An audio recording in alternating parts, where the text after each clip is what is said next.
nakwambia sepa. Kwani wewe huna kwenu? Mtu gani wa ovyo? Mimi nakwambia nimekuchoka. Shika. Jamani, Sepa.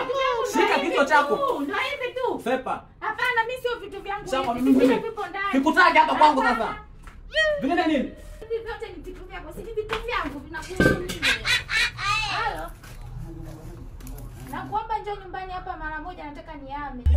Nani wewe?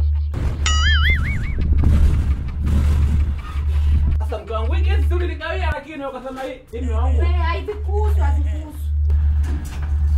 Bora hata umekuja, sasa ndio kanisaidie huko. Naona nimeshachoka. Unapiga sikiki. Bora hata ubadili.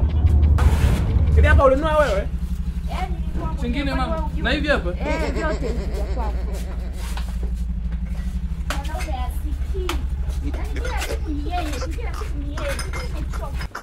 Kuna jagi hapo mama tunalisahau. Nakuongea mimi msaki. Bombastic psycho. Unakuhusu wewe. Mimi nasema wabaka na kila kitu chako, lakini sio vyote. Wewe usinichanganye mimi. Sasa, mke wangu umesikia?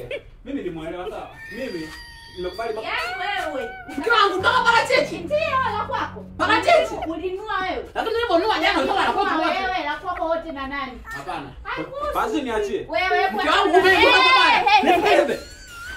Umenigusa babaya. Nipe parachichi. Umechukua vyote. Nimekaa kimya. Ni kama mimi. Yaani parachichi sikupi.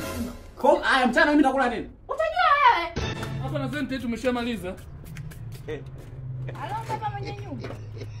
Samahani, mimi hapa nimeshaondoka. Kwa hiyo utakayemkuta huku ndani mimi sihusiki na chochote. Na hiyo hela niliyokupa wewe kula tu. Yoyote utakayemkuta humu ndani wewe shughulika naye. Mimi sihusiki na chochote. Mke wangu mpaka chumba jamani. Wewe.